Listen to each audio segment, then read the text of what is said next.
이제 양자의 교리는 참 은혜스러운 교리이기도 하지만 정말 구원의 전체 숲을 이해할 수 있는 교리라고 할 수 있습니다.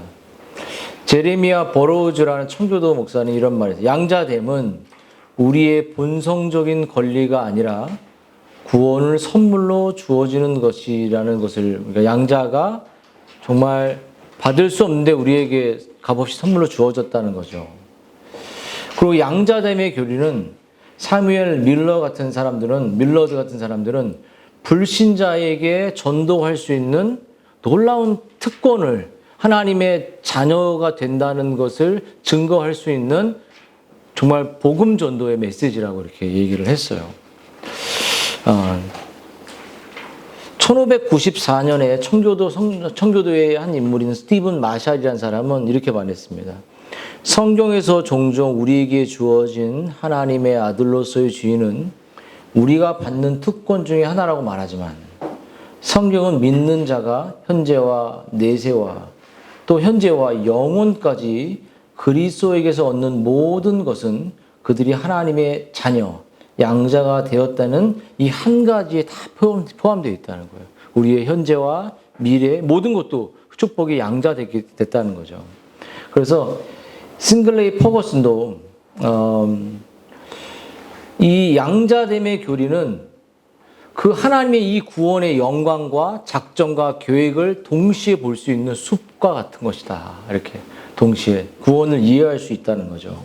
그래서 그럼 오늘 이 양자가 가지고 있는 특권은 한 10가지, 8가지 이렇게 쭉 나와 있는데 그것을 말을 천천히 진행을 해보도록 할게요. 여러분, 양자됨의 특권의 첫 번째는, 우리가 양자가 됐다라는 첫 번째는 하나님께서 자신의 생명책에 우리 신자의 이름을 기록하셨다는 거예요. 그렇죠? 이름이 기록되었다라는 말은 정말 우리 주아가 승민 형제와 희연 자매의 주민도 등본에 가족으로 거기에 이제 등록되었죠. 한 가족으로. 그래서 무슨 말이냐면 이름이 기록되었다라고 말은 정체성이 바뀌었다는 거예요. 여러분, 입양된 자녀가 새로운 가족의 이름을 얻고 살아간다는 것은 나는 이제 이 땅의 백성이 아니라 하나님의 백성으로 살아간다는 거예요. 하나님을 의식하며 살아간다는 겁니다. 그렇죠? 여러분, 아까 제가 여러분들에게 이런 말 했죠. 이 교회에서든 어디든 간에 진실한 말을 해야 돼요. 늘. 그리고 포장된 말을 하면 안 돼요. 자기에게 관심 갖고 자기가 주목받기 위해서든 그 어떤 상황이든지 포장하면 안 됩니다. 하나님 다 보고 있잖아. 말의 혀가 우리의 내면에 닳아있든 정체성이 바뀌었는데 자꾸 포장하고 있어. 그러면 이미 그 사람이 신자라고 말할 수 없는 거예요. 그렇죠? 정체성의 이 변화. 무슨 말이냐면 저를 다 보셔보세요. 자아가 바뀌었다는 거예요. 사고 체계가 완전히 뒤집어졌다는 거예요. 그렇잖아요. 양자가 됐다는 건. 신자의 생명에 이름이 기록되었다. 그 이름을 기록했다는 건 그 사람이 주아가 제 딸이 아니라 신승민 형제와 희연 자매의 딸이라는 거예요. 그러면 이 대상이 바뀌었다는 거예요. 그러면 그러한 그 신분의 의식을 갖고 이 땅을 살아가는 거죠. 두 번째 양자가 받는 특권은 뭐냐면 양자의 영을 받았다는 거예요. 하나님을 아버지라 부를 수 있어. 가온아. 여기 성옥 집사만 아빠라고 부르는 게 아니라 하나님을 네가 직접 아빠 이렇게 부를 수 있어. 아빠, 우리 아빠 도와주세요. 이렇게 기도할 수 있어. 우리 아빠 지켜주세요. 우리 아빠 사업이 잘 되게 해주세요. 기도해야 돼. 너 잘 먹고 하려면 기도해야 돼. 공짜로 먹잖아. 그럼 기도해야지 다. 저희 아이들한테 이따 징계 부분 할 때 저희 가온이의 얘기를 좀 적용을 하겠습니다. 할 때 징계 부분 나오잖아요. 이제 그래서 여러분 정말 성령께서 우리에게 거듭난 신자의 우리의 내면에 찾아오셔서 네가 지치고 힘들 때 아버지를 불러라. 아빠라고. 아주 친밀하잖아요. 막 마가복음, 갈라디아서, 로마서에만 나온 말씀이에요. 이 아빠, 아버지가. 여기 어디 나온지 몰랐죠? 응? 제가 이거 신대원 갈 때 외운 건데 막갈롬 이렇게 외웠던 것 같아요. 내가 신대원 20대. 응? 겁나 막 4수, 5수에서 떨어지는데 지금은 이제 미달돼서 아무나 가더라고요. 참 웃겨가지고. 자, 루터는 이렇게 말했어요. 우리가 그리스도 예수님 안에서 누리게 되는 헤아릴 수 없는 그 은혜와 영광에 대해 이렇게 말해요. 비참한 죄인이자 본능적으로 진노인 자녀인 우리는 그리스도를 믿는 믿음으로 말미암아 하나님의 자녀이자 상속자, 그리스도와 함께 상속자, 그리스도와 함께한 상속자, 하늘과 땅의 주들이 되는 이 영광을 누리게 되었다. 이 소식은 천사들도 흠모하고 천사들도 말할 수가 없는 너무나도 경이로워서 이 소식이 이렇다는 거예요. 하나님을 누가 천사도 아버지라고 못 부르는데 우리는 그분을 아빠 나 힘들어, 아빠 나 쓰러질 것 같아, 아빠 나 좀 붙들어줘 이렇게 말할 수 있는 거예요. 근데 아빠라고 불러요 안 불러요? 찾아요? 여러분? 찾고 있습니까? 안 찾습니까? 주일날만 찾아요? 아니면은 평상시에도 찾습니까? 찾을 수 있죠, 평상시에. 예. 맞아요. 자, 그리고 또 한 가지 찾을 수 있죠. 또 양자의 특권은 뭐냐면 하나님의 소유가 된다는 거예요. 소유. 여러분 제가 가지고 있는 물질이 있잖아요. 물질인데 그게 아이들에게 아낌없이 쓰지 않습니까? 교회에 올 때도 아낌없이 쓰는 거죠. 왜냐면 다 영적인 자식들이니까요. 그들이 몸이 건강하고 마음도 건강하길 바라는 마음이 저에게 있죠. 그렇죠? 하나님의 소유가 된다는 거예요. 하나님의 소유가 된다는 건 정말 친밀하면서 자신의 모든 것을 다 준다는 거죠. 한 가지 이야기를 한다면 탕자의 이야기를 우리가 들을 수 있죠. 탕자가 아버지를 떠나서 자기의 소유를 가지고 방탕했잖아요. 부모가 준 게 자기 게 아닌데 자기 것처럼 막 썼어요. 그래서 다 쓰고 거덜났죠.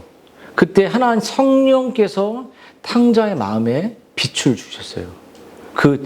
자기가 누려왔던 것들을 다 등지고 자기 스스로 살면 행복할 것처럼 그냥 종교인처럼 살았던 자신의 삶에 거덜나기 시작하고 나서 하나님이 탕자의 마음에 성령의 조명을 비췄을 때 아버지께 가고 싶다 그랬어요.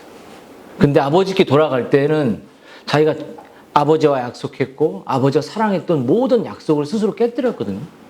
그때 아버지께 돌아갈 때 어떤 마음이냐면 내가 이제 아들이 아니다. 그런 낮은 마음이었어요. 왜 안 해줘 내 거를. 다시 가서 또 막 요구하는 그런 마음이 아니었어요. 근데 이제 내가 이제 일어나라고 이제 누가복음 15장에 일어난다는 건 회개란 것이 의지의 변화를 말하는 거예요. 일어나잖아요. 그냥 주저앉아만 계속 주점열매 먹고 에이요 이렇게 아니라 일어나서 아버지께로 가는데 그 마음이 완전히 바뀌어 있어요. 왜 안 해줘요? 다시 해줘요. 이게 아니야. 나는 이제 아빠한테 달라고 못해. 다 달랬더니 다 줬는데 자기가 잘못해서 다 까먹고 자기가 허황방탕했잖아요. 이제 돌아갈 때는 이제 아들이 아니라 아버지의 종이다. 이런 품꾼의 하나다. 이렇게 갔는데 아버지는 탕자를 자신의 소유였고 늘 떠나 있어도 자신의 소유였고 자신의 품속에 자신의 마음속에 있었기 때문에 돌아오자마자 거지 같은 탕자의 모습을 보더라도 탕자를 향해서 손에 정말 그를 입맞추고 손에 가락지를 끼우고 좋은 옷을 입혀주고 발에 신을 신겼다는 건 그가 이제 자유를 주는 거예요. 완전히 왕의 신분에 왕의 아들의 신분을 갖고 자유롭게 행동하도록 왕의 인장 반지와 그 왕의 옷과 그 모든 신을 주는 것은 그가 이제 종이 아니라 율법의 종이 아니라 그냥 죄의 노예가 아니라 다시 아들의 위치로 회복시켜 주시는 그 소유된 은혜를 늘 주시는 우리가 아버지 앞에 다가가기만 할 때 하나님은 다시 다 주세요. 여러분, 이런 아버지가 우리를 소유하신다는 거예요. 또 한 가지, 넷째는 우리가 양자가 되었을 때 믿는 신자는 땅의 범주, 땅의 이상, 땅의 소망을 넘어서는 정체성을 갖고 살아야 한다는 거예요. 무슨 말이냐? 다시 말하면 우리의 시각이 땅에 있는 시각에만 멈춰 있으면 안 돼. 그걸 뛰어넘어야 돼. 하늘의 시각으로 살아가야 한다는 거예요. 나는 하나님의 자녀고 나 진정한 나의 정체성은 정말 하나님의 권속이요, 하나님의 영적 가족으로서 이 세상을 살아가는 것이다. 땅의 생각만 갖고 사는 게 아니라 땅을 뛰어넘는 거예요. 그러므로 우리 하나님의 자녀는 이 세상에 때로는 가난할 수도 있고 때로는 부할 수도 있습니다. 하지만 결론적으로는 우리는 부자다.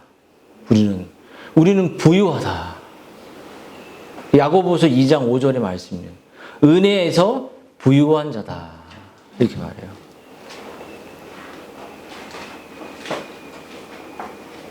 그래서 이 말 속에 뭐가 말해요? 에베소서 3장 12절은 우리가 그 안에서 그를 믿음으로 말미암아 담대함과 하나님께 당당히 나아감을 얻는다라고 말하는 건 하나님 우리에게 담대함을 주신다는 거예요. 담대함. 여러분 왕이 있는데 신하가 왕의 방으로 들어갈 수 있습니까? 없습니까? 못 들어가죠. 죽죠. 누구만 들어갈 수 있냐? 왕의 자녀만 들어갈 수 있는 거예요. 자, 다섯 번째, 이 특권은 뭐가 있을까요? 그것은 하나님이 우리를 불쌍히 여겨요. 문 좀 열죠. 히터 좀 끌까요? 좀 더우니까 줄이든지. 자, 보시다. 우리를 불쌍히 여긴다는 거예요. 여러분 누가복음에 보면 7장에 나인성의 과부가 독자가 죽었잖아요. 독자가 죽었을 때 그 독자의 어머니를 향해서 많은 사람들이 상고를 메고 이렇게 울면서 쫓아와요. 그러니까 인간은 그 정도밖에 할 수 없다는 거예요. 근데 예수님은 뭐라고 말했냐면 만약에 장례식 가서 어머니를 잃고 자식을 잃어서 부모가 슬퍼할 수 있잖아요. 그때 울지 마. 이렇게 말하면 귀싸대기 한 대 맞지 않겠습니까? 따기가 아니라 머리끄댕이 잡고 네가 이렇게 하겠지. 근데 예수님 뭐라고 말하냐면 울지 말라. 여자야 울지 마. 엄청난 파워가 여기 있는 거예요. 여러분들이 아내가 많이 지쳐 있어요. 지쳐 있고 남편이 지쳐 있어. 울지 마. 지치지 마. 내가 함께 해줄게. 이 말은 뭐냐면 돈이 많아서 함께 해준다는 게 아니라 주님은 울지 말라라는 그 불쌍히 여긴다는 이 말은 뭐냐면 내가 너를 불쌍하지 않게 해줄게. 내가 너를 지치지 않게 해줄게. 내가 너를 건져줄게. 우리가 말하는 건 걱정하지 마. 이거 말은 힘이 없잖아. 돈도 안 갖다 주니까 힘이 없지. 그 정도 수준이잖아요. 근데 주님은 울지 말라 하고 그 과인 나인성의 아들을 살려버렸어요. 그러니까 웃음으로 바뀌었어요. 울지 말라고 한 말, 내가 너를 불쌍히 여긴다는 한 말은 네가 정말 불쌍해지지 않도록 나는 너를 지킬 것이야. 내가 너와 함께 할 것이야. 너를 보호할 거야. 그냥 막 창대같이 이거 정도가 아니라 지켜준다는 거예요.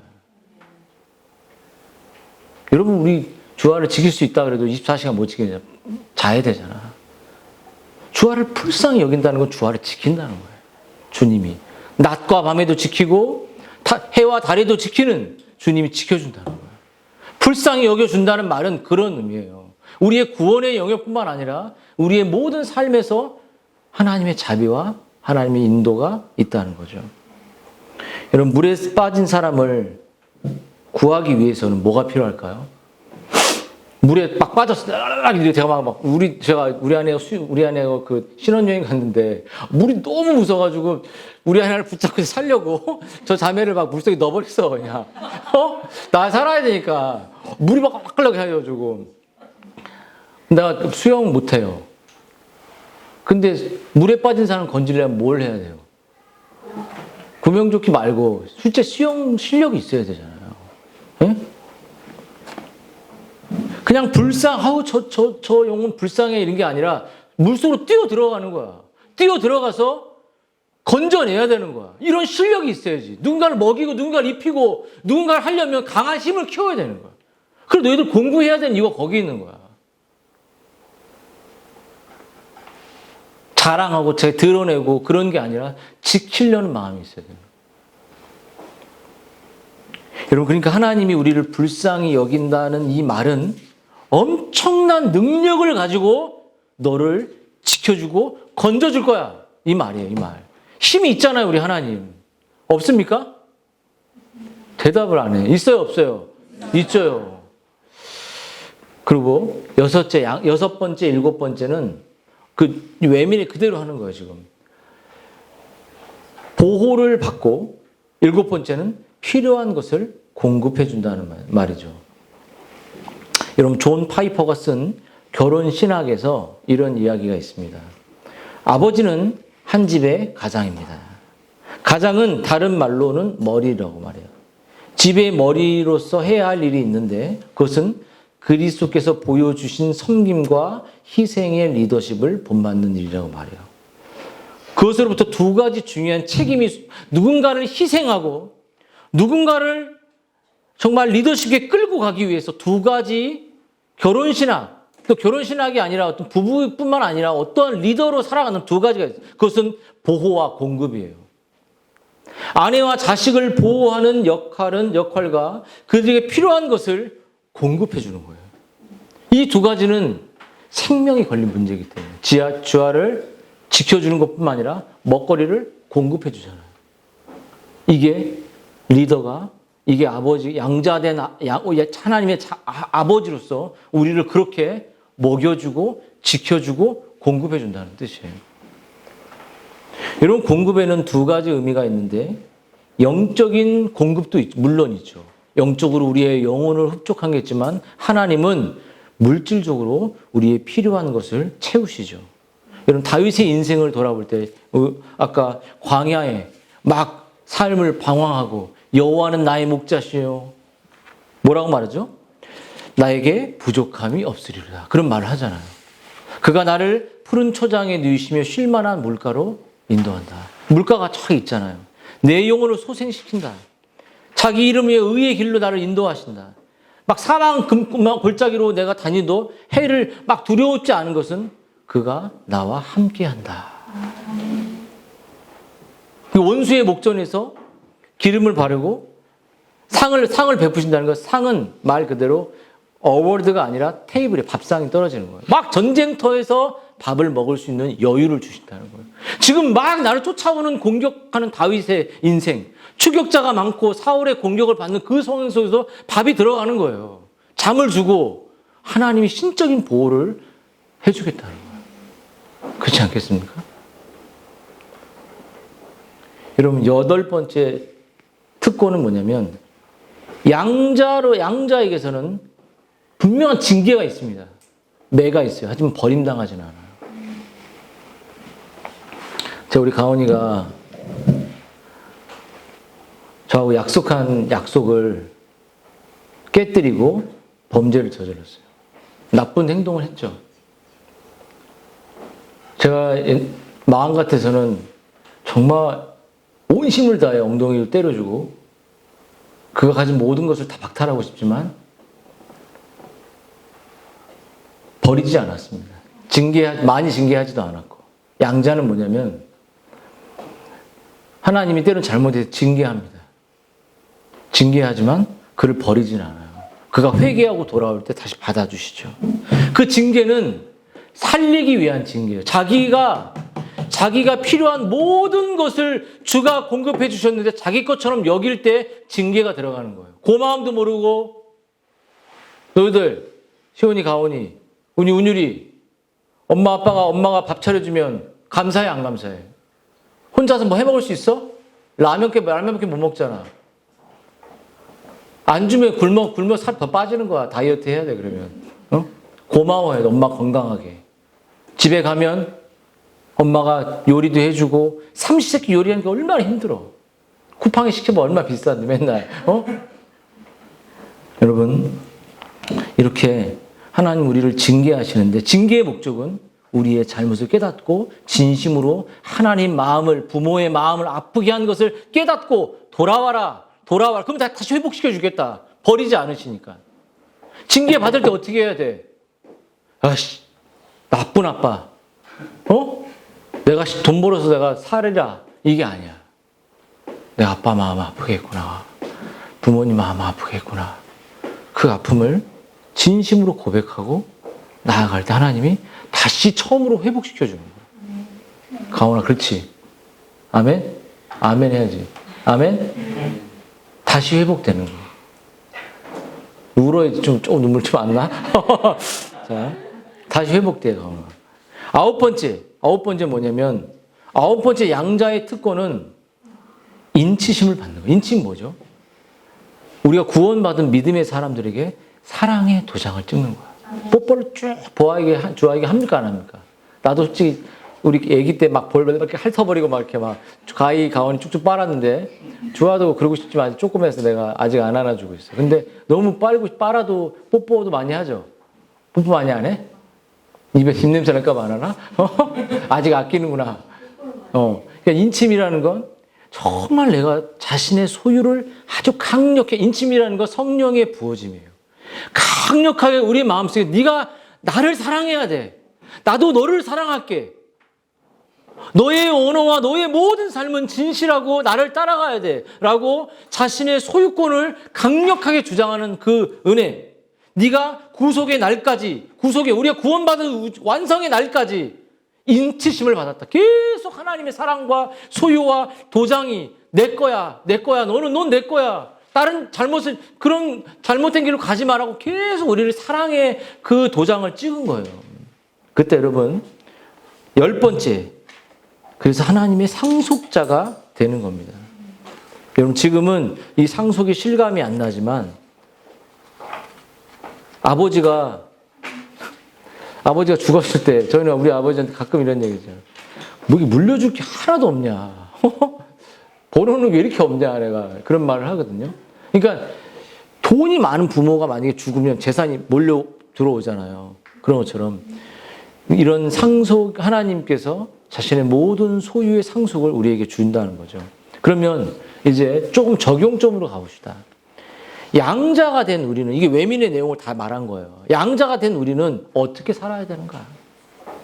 세상에 대한 나의 태도는 어때야 되는가? 여러분, 세상은 정말 딱 두 가지입니다. 마귀의 자녀와 하나님의 자녀. 중간 자녀는 없어요. 그러므로 여러분, 믿는 자는 양자 사물심을 통해 자신이 전에 속해 있었던 어둠의 나라와 관계를 끊는 거예요.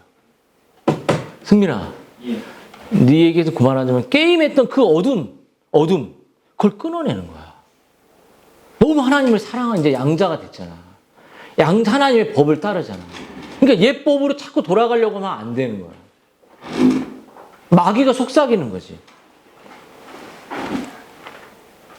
그래서 내 안에 존재의식이 완전히 내가 이제 하나님의 자녀가 되었기 때문에 내가 더 이상 세상의 권세자인 마귀의 음성에 쫓아가지 않고 세상의 물량주의, 물질주의, 세속주의 이런 것들을 우리가 적당히 누려야 하지만 이것에 푹 빠져서 불행하다고 느끼고 나는 행복하지 않다고 느끼고 그렇지 않잖아요. 여러분, 가족과 함께 작은 방에 살면서 따뜻한 커피 먹고 때로는 영화도 한 편 보는 정도, 그 정도면 되지 않나요? 뭘 더 필요해요? 이거 다 당근에서 샀어요, 제가. 모든 게 다 당근이야, 나는. 이거 야, 잘못 샀네, 싸야지 또. 그리고 다시 당근에 또 팔아. 모든 게 저는 당근 인생입니다.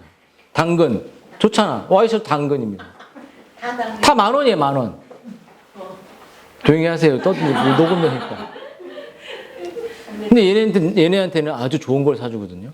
나는 당근인데. 그러니까 버르장머리가 없는 거야. 니네들이 갖는 것은 자기 스스로 벌어들여서 얻은 것도 없으면서 고마움도 없어. 아빠는 당근인데. 그 얘기했더니 울더라고 어제. 난 당근이야. 당근에서 사는 게 창피한 게 아니라 나는 당근에서 10,000원짜리 사고 응? 깎으려고 막 딜도 하고 막 저쪽에서 한번 막 가격 팍 세일을 해버리고 다른 당근에서 얼마에 될까요? 이렇게 가격 경쟁을 하는 내 모습. 그런데 아이들에게는 더 좋은 거, 새 거 사주고 더 좋은 거 주거든요. 근데 왜 고마움이 없는 부모한테 고마워해야지. 그래서 여러분, 우리가 이 세상과의 관계 속에서 해야 될 건 믿는 진짜 성도와 믿지 않는 자와 이 믿음의 사람과 믿지 않는 사람과의 대립 관계 속에 살아간다. 그리스도와 벨리알, 가인과 그리스도, 또 마귀의 자녀와 그리스도의 자녀. 섞일 수가 없다는 거예요. 여러분들이 그래서 정말 그리스도의 자녀로서 그렇게 이 세상을 정말 중간지대가 없고 딱 나눠진다는 거예요. 하나님의 자녀로 살 거냐, 마귀의 자녀로 살 거냐. 마귀는 우리에게 때로는 쾌락을 주지만 그 쾌락 끝에 미움과 허망과 막 게임을 겁나 한 2시간씩 자유시간 해봐. 딱 끝나면 맨날 댓글 다는데, 글 다는데 오늘도 죄악에 빠졌습니다. 예수님 붙잡기 원합니다. 이게 끝이야. 오늘도 그리스도께서 나를 승리하게 하셨습니다. 이렇게 나와야지. 언제까지 계속 그렇게 그 매물로 상태에 살아가냐고. 근데 그만해도 됐어 이제. 더 이제 그럴 시간도 없어. 그 젊음이 죽어가니까. 자, 그럼 우리가 이 세상에 또 어떻게 살아갈까? 두 번째 적용을 할 때 따라해 볼까요? 나의 경건을 유지하라. 이게 정말 중요합니다. 여러분이 제가 교회 들어올 때 좀 웃으면서 들어오라고 제가 말하는 이유가 웃으면서 들어오는 그 내적 밝은 한 사람 때문에 우리가 밝아져요. 솔직히 성희 집사님이 저희 공동체에 하나님 선물로 보내주셨어요. 본인도 우리 공동체 선물이라고 말하지만 저분이 우리 공동체에 와서 자신의 삶을 나눌 때 우리가 얼마나 피상적인지를 깨닫게 되죠. 그렇죠? 저 자매가 그것을 의도한 건 아니에요. 그렇다고 엄청난 사람은 아니지만 근데 진실하게 나눌 때 거듭난 신자의 내면이 우리에게 소통이 일어난다고요. 우리의 피상성이 벗겨지고 우리의 그 가짜 같은 모습을 벗어버리고 그러니까 내가 말하잖아요. 좋은 결과가 확실하게 날 때 입을 떠들으라고. 계속 떠들지 말라는 거야. 반복적인 죄를 짓고 포장하지 말라는 거예요. 결혼 문제도 똑같아요. 얘기하지 마. 난 제하고 오랜 시간을 겪어봤기 때문에 그만 얘기해야 돼. 다. 될 때, 정말 될 때, 다 끝에 와서 안 되는데요? 이런 식으로 하지 말라고. 될 때까지 얘기하지 마. 교회는 진실한 말, 거룩한 언어, 거짓이 나오면 이미 경건이 끝나는 거예요. 내가 매번 그걸 얘기하죠. 그래서 우리의 경건을 유지하는 게 너무 힘들어. 그렇죠? 매일 롤러코스터 타지 마. 그래서 교회 들어올 때 목사님하고 웃어주는 사람 있으면 좋겠어 좀. 다 인상 쓰고 있어. 피곤해. 나도 인상 쓰고 싶은데 어디 웃을 사람이 없어. 그러다가 누가 그러더라고. 좀 목사님과 좀 대화가 잘 되는 사람을 이렇게 좀 찾으십시오. 이제 없다고 내가 농담을 그런 말 하듯이 좀 집에 들어갈 때 수고했습니다. 사랑합니다. 정말 감사합니다. 목사님 수고했어요. 지체들한테도 이렇게 말할 수 있는 정말 마음의 따뜻함을 웃을 수 있는. 왜 우리가 다 세상에서 근심 속에 있는데 롤러코스터 타면은 그게 안 돼. 그러면 여기 다 롤러코스터 타게 되는 거야. 잠깐 참았다가 견디. 평정심을 유지하면서 자신의 경건을 계속 뿜어낼 수 있는 사람, 죄를 안 짓고 노력하는 사람, 하나님 앞에 나아가려는 사람, 쭉 평정심을 유지하는 거야. 경건을 유지하는 거. 여러분, 이 경건의 상태를 유지하는 게 정말 중요합니다. 승면, 네가 만약에 유지해야지 동화책을 매일 읽어줄 수 있는 거야. 유지가 안 되면 동화책에 동자도 안 나와. 게임은 우리를 마비시키고 우리의 정서를 무너뜨려버려요. 경건을 다. 그래서 내가 개혁교회 다니는 내가 청교도 진리를 알고 있다. 내가 바른 세계관 이런 거 다 필요 없다는 거예요. 정말 이런 진리를 가지고 청교도들이 정말 잘했던 건 그 경건을 그냥 유지하면서 다른 사람의 그 경건을 영향을 미치고 자신의 내면을 말해주고 나아간다는 거죠. 그러면 우리가 다시 한번 우리가 양자되었을 때 우리는 이 교회를 지금 우리의 관계를 얘기했다면 우리의 교회 안에서 우리는 어떤 태도를 가져야 될까? 교회. 가정과 교회에서. 여러분, 양자되었다는 건 권속이 그리스도 안에 몸이잖아요. 그러면 어떻게 되냐면 우리가 가족으로 인식해야 됩니다. 한번 물어봅시다. 우리 가족 맞습니까? 가족 돼가고 있어요? 아니면 가족이에요? 응? 가족, 얼굴 하지 말고. 가족 맞냐고요. 여러분, 교회 지체들의 자신의 형제와 자매를 하나님의 아버지로 모시고 우리가 그분의 영적인 자녀로 삶을 나누고 삶을 공유하는 사람이 되어야 돼요. 그래서 우리가 예수님은 아버지 하나님의 뜻을 행하는 모든 자는 내 가족이라고 말했어요. 우리가 가족이라는 거죠. 또 한 가지, 그러면 여러분 양자 삶을 통해 하나님의 자녀가 된 우리들이 형제 자매와 화목하기를 부단히 애써야 돼요. 서로 용서하고 서로 공감해주고 서로 격려해주고. 그럼 교회 안에서 그렇게 격려해주는 걸 넘어서 양자가 된 사람들은 형제 자매를 위해 희생을 해야 됩니다. 희생. 그리고 희생하고 서로 섬기죠. 그리고 제일 중요한 게 있어요. 사랑의 권면이 꼭 필요합니다. 여러분, 모든 형제로서 서로 사랑으로 권하는 자다. 로마서 15장에 나와요. 사랑으로 권해야 된다. 로마서 15장 14절을 읽어보십시오. 이것은 사생활과 자기 중심적인 삶과 개인주의적인 이 모든 세상에 있는 문화 속에서 낯선 얘기지만 우리가 권면할 자매님, 형제님, 제가 여러분도 권면할 수 있어요. 어떤 권면? 말씀을 보십시오. 말씀을 묵상하십시오. 진리를 사랑하십시오. 이 권면이 서로 해야 돼. 부부끼리만 하지 말고 지체들끼리도 해야 돼. 이게 안 되나요? 되나요? 할 수 있는 노력을 해야 돼. 권사님한테 제가 말씀을 나누십시오라고 권면을 드렸죠. 이거 사랑의 권면이에요. 하트라도 날리십시오. 다른 사랑의 반응에 공감해줘. 그거 왜 안 해? 해야 돼. 힘든 거 아는데 하면은 계속 성장해요. 공동체를 살리는 길로 가정을 살리는 길이에요. 눈에 보이는 학교 성적만으로 칭찬만 하지 마시고 영적인 것에 아이들에게 사랑의 권면을 해주는 거예요. 또 한 가지, 이 교회 안에서의 원칙이에요. 마지막입니다. 양자된 사람은 하나님의 자녀인 지체들과 따라해 볼까요? 영적 소통을 해야 한다. 영적 소통을 해야 한다. 야, 이거 되게 중요한 말입니다.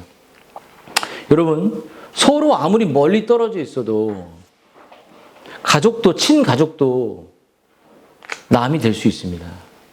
요번에 솔직히 저희 어머님 이제 둘째 동생이 사촌 동생 와이프가 이제 40대인데 뇌졸중으로 죽었거든요. 근데 저희 어머니한테 장례가 다 끝나도 연락도 안 했어요. 그래서 가족은 자칫 잘못하면 그런 가족도 남이 될 수 있죠.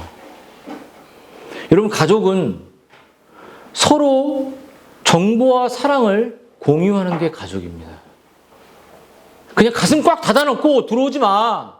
이거 이미 가족 아니에요. 가족인 척 하지 마세요. 아니잖아요. 정말 건강한 가족은 자신의 마음을 고백할 때 받아줄 수 있고 천천히 들어갈 때 받아줄 수 있는 그런 관계가 가족 아닌가요? 남편만 가족이고 여기 있는 핵가족만 가족인가요? 그러면 이미 그 사람은 가족이 아닌 거잖아요. 가족애를 느낄 수 있어야 돼요. 그래서 사도 바울이 모든 형제도 너희에게 무난하니 너희가 거룩한 입맞춤으로 고린도전 16장 2절에 서로 무난하라 그러잖아요. 입을 맞출 필요는 없어. 근데 무난해야지. 응? 무난하고 있어요, 없어요? 일주일 동안 지체들 교제가 있습니까, 없습니까? 무난 왜 안 해? 권사님, 누구하고 전화해 본 적 있어요? 하셔야 돼요, 그것도. 지체들을 챙기셔야죠. 어떻게 지내시는지, 승민이, 목사님한테 전화한 적 없잖아, 너도. 그러니까 네가 가지고 있는 본성의 문제지, 그건 본성의 문제라는 거야. 문화는 영적 사고라는 거야, 영적 사고. 그것을 하지 않는다는 것 자체가 내 내면이 부패해 있다는 거예요. 서로 입맞춤으로 뭐라는 거야? 입맞춤이니까 아주 친밀함을 말하는 거잖아요. 근데 왜 안 해? 못하는 거지. 여러분, 하나님의 자녀는 서로를 존중하고 사랑해야 하므로 얼굴로서는 서로 멀리 떨어져 있어도 마음은 떨어져 있으면 안 된다고 데살로니가 전서 2장 10절에 나와 있어요. 마음은 떨어져 있지 말아라. 마음은. 이 교회를 일주일 떨어져 있어도 이 바른길 교회 지체들을 향한 마음은 떨어져 있지 말아라. 그렇게 피상성 있는 교회 생활을 하지 말라는 거죠. 얼굴을 마주보고 만나는 것이 가장 좋겠지만 그렇게 할 수 없는 경우 말씀을 통해서 우리가 주중에 만나는 거예요. 말씀으로 서로의 댓글에 반응해주고 서로의 마음에 호소해주고 서로의 고백에 칭찬해주고 서로의 그 고백의 안타까움을 보고 기도해주고 이런 권면과 입맞춤의 친밀함이 있는 게 교회 안에서 해야 될 양자 하나님의 자녀가 된 권속으로서 해야 될 영적 의무라는 거예요.